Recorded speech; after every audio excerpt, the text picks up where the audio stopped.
Once your business is stable and you're making good money, it can leave you with the feeling of, well, now what? In this week's Hot Seat episode, Matt's business is going really well. He is living a life that he's happy with, but he's left feeling aimless about where to take his business. Jonathan shares with Matt what he's learned about figuring out how much money is enough and creating more purpose in your business by studying what brings you energy. I'll be back at the end to recommend another episode. Enjoy. Matt, thanks for your patience, man. Where are you? You moved. There you are. Cool. Matt, good to see you. Great. Same thing. If you can quickly just say who you are and who you serve and what you want to talk about today. Yeah. My name's Matt. I basically help lifters who've been kind of lifting for a couple of years recreationally get into the sport of powerlifting. So basically laying that foundation, building their confidence enough to where they're ready to sign up for their first powerlifting competition. Cool, man. What are we talking about? Nothing to do with that. Mostly long-term planning and just sort of having I guess, bigger vision. I'm pretty good at like the day-to-days. And I tend to sort of mentally fall apart a little when I look at like, what do I actually want, between now and I don't know, when I'm 60 or something. Okay. Financially, I understand like the ideas with that. But finding maybe a better, more clear idea on like how far I want to take the business and what I want to get out of it. A couple additional details that I think are worth adding. So I do online right now. I've got my own personal schedule is fairly full with that, but maybe for 9 years prior to this, I built up an in-person business. So I've got 2 guys that work full-time for me there, and gross that generates around $200,000 to $280,000 a year. So it's a nice like nest egg to sort of sit on. And then Just the the online in-person. is in person. Yeah. Yeah. And then the online is me and another coach that I've just recently hired. And it generates on average $7-ish thousand a month. So like whatever the multiple is, like 80 grand a year. I don't do public math. Yeah, something like that. Okay. Yeah. Okay. Yeah, 84, I think is what it is. Yeah. Cool. So you said, I mean, this sounds like almost a very almost a philosophical question and figuring out what Yeah. you want versus more of a tactical one, which is totally cool. It's more like, what do I really want type conversation. In a way. Yeah. Like, I mean, I appreciate the idea of, I, I think here maybe I'll reframe my question. So Mm-hmm. in the last maybe 2 or 3 years, especially since COVID, I've gone from basically, setting a little bit of money aside every month and, having some, financial freedom and, being able to go on a vacation and be like, yeah, I'm just going to like go to that nice dinner or do whatever. Right. And, I'm not driving a Ferrari or anything, but like I can drive the car I want. I can ride the bike I want. I can be a reasonable human being, have some comfort, have some money set aside for later, whenever that is. Mm. And prior to that, it was not. And the idea of like more was very important up until about 3-4 years ago. And then it's been this shift towards like I'm working towards this sort of intangible long-term goal of like having money set aside for emergencies and taking care of my family if something comes up and retirement and all those things. And I like the idea of playing the game with business on like making the finances grow and having it be successful and doing more, but I'm just not sure personally how much, like how far I want to take that or what I value. Yeah, Does that help at all? completely. Somebody who I've become good friends with, his name is Don Dapani. Okay. And he was a Hindu monk in a monastery for 10 years. And then when monks leave the monasteries, they're no longer monks, they're become priests. And so he's now a Hindu priest. And he specializes in working with entrepreneurs and business owners, basically answering these like bigger questions and coaching them. Mm-hmm. And he's somebody who I've known for over a decade, and he's become a good friend. And I asked him this question one time. We were in Costa Rica at the time, and he was developing a big space there, and we were helping him like survey it and stuff. And I asked him a similar type question to what you're asking me, and it actually sounds like we might have been in about the same space. I was probably making about $300,000-$400,000 a year. It was more money than I ever thought that I would make in my life growing up. I mean, I'm from a middle class, like fine family, Yeah. but my parents certainly didn't make $300,000 a year. And I had more than I needed, but I was working harder than I wanted to. And I was, Yeah. none of the problems that I thought would be solved when I was in my estimation at the time rich were solved. And so I asked him about that. I said, how do I know what's enough? And I'll never forget the answer that he gave me. It fundamentally changed my life. It's probably the most meaningful answer that I've ever gotten to a question. And he said, it's not a financial calculation. If you search this type of question on the internet, you'll see things like, oh, well, you calculate your yearly expenses. And if you're spending Yeah. $50,000 a year, then you need $5 million because then you can live off your interest, blah, blah, blah. Right? There's all types of variations of that equation. If you assume 5% interest, blah, blah, blah, right? And he said, that's not the right answer. He said, what matters is that at any point in time, you are working within, I think he said working within your energy, but what he really meant was you're doing things that, there's nothing wrong with working hard, but you don't feel external pressure to act in a way that isn't right. You're still able to treat everybody well. You aren't ever going to be put into a corner where you need or where you're going to be tempted to lie or cheat or steal, which generally only I mean, most people are good people, right? The reason why people do that is because they get put into a corner either by themselves or by other people. And so he says, make as much money as you can possibly make, so long as you know where that line is, where you're still working on projects that you think are within your energy or within your power, and you're not being tempted to become something that you deem to be negative. And recognize that line. And that single answer guides me and my actions and my day-to-day actions just about more than anything else. They help me figure out what projects to take on. They help me figure out, there are certainly projects that probably would have made me more money that I've said no to. Because they were beyond that line. That's the best answer that I've ever gotten in terms of what's enough. Is that at any and that line will change. Yeah. Over time, for sure. It doesn't take away the worry that it's all going to go away, though. I'll tell you that. Yeah. I mean, COVID was probably the best thing for me in that regard because I did better than my friends who work 9 to 5s where their job Yeah. disappeared. And I was like, well, I can pivot. I'm not pigeonholed into this is my job.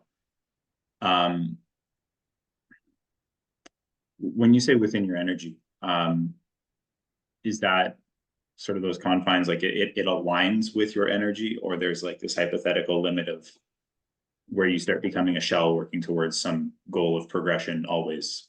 Well, it's a good question. I like how you phrase that too. The way that I think about it is there are certain things that I do that I seem to have boundless energy in doing them. And then there's other things that I do that I know objectively are very easy and or take very little amounts of time that I just can't bring myself to do. Or I feel like I'm fighting through it and I'm like got brain fog afterwards and I just can't bring myself to do those things. And so one of them energizes me and the other one diminishes my energy. In my case, it's writing, particularly writing books, energizes me. I'll wake up at 4 a.m. and I'll write a book. I can't wake up at 4 a.m. and write a social media post. There are very few things I can wake up at 4 a.m. and do. But I can write a book. And so that's in my energy. And so I guess what I'll ask you then, Matt, is like, what is that for you? Where it seems like when you're doing it, not every time, of course, it doesn't mean that it's not hard, but it seems like you're doing it and you kind of take a step back afterwards and you're like, yo, that felt good.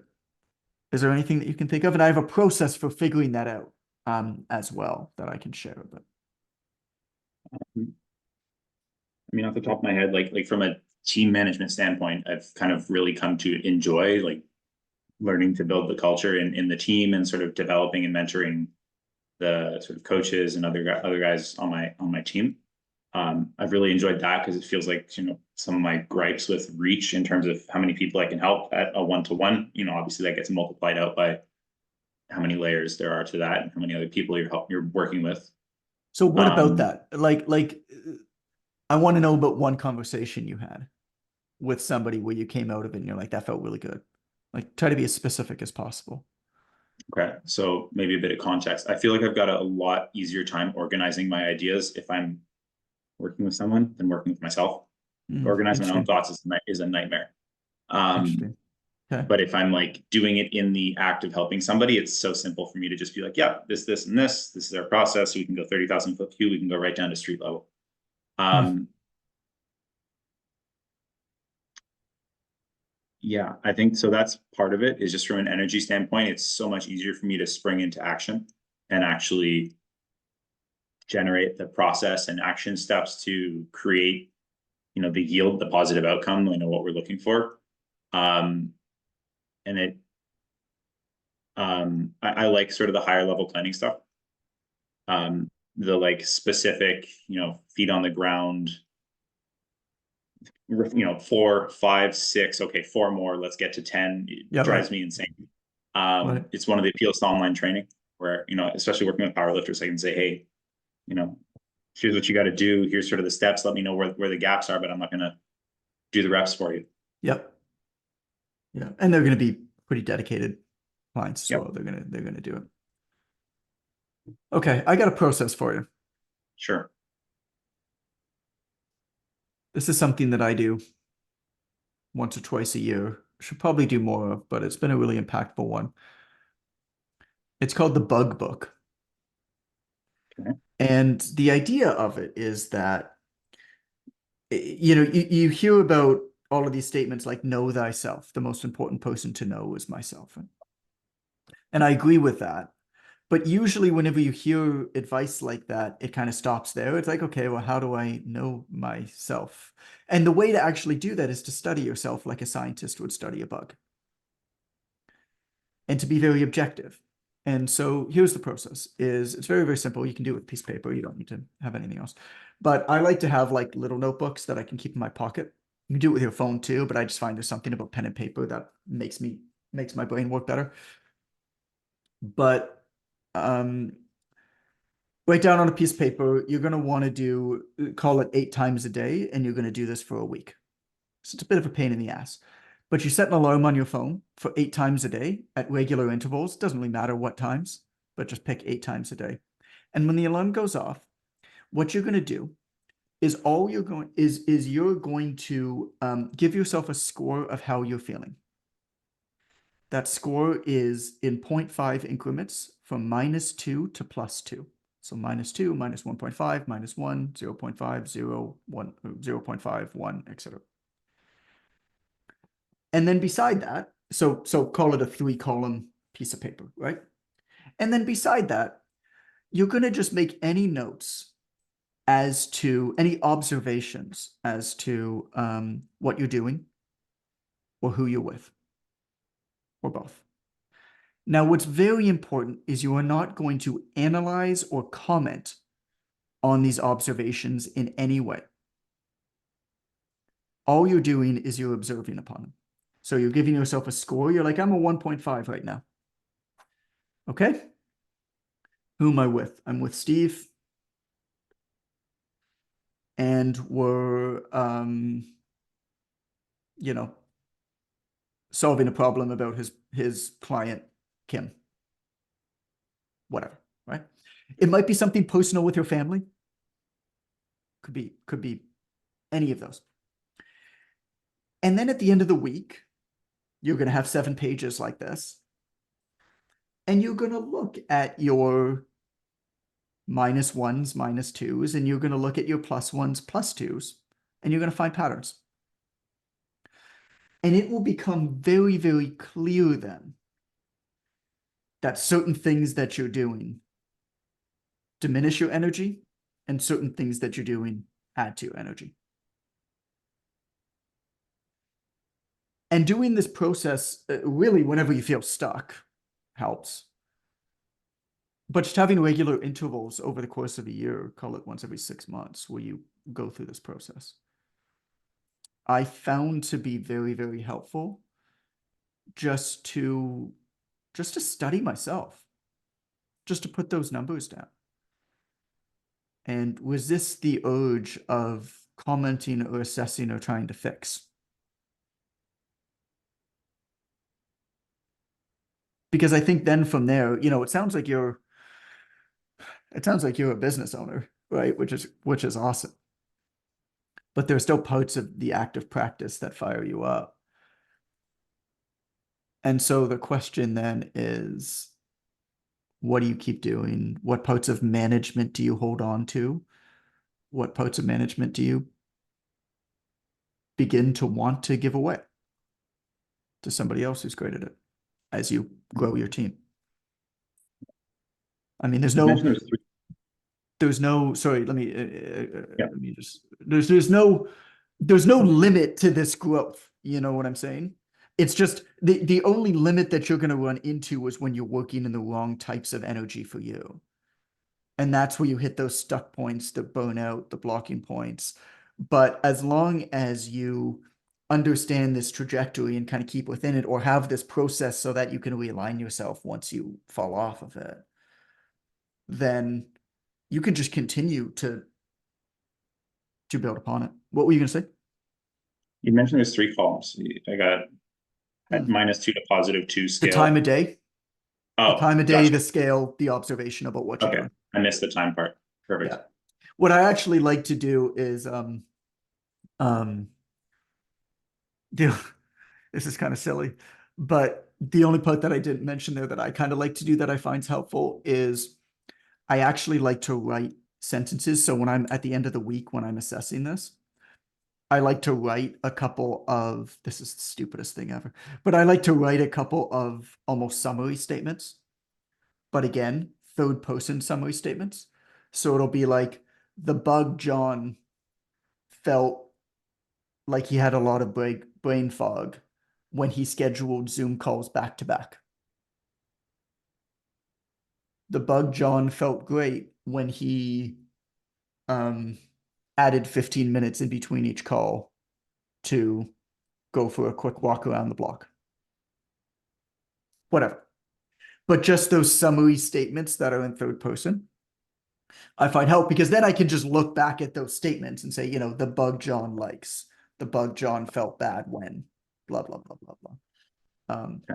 And doing it in that kind of weird scientific assessment is so silly.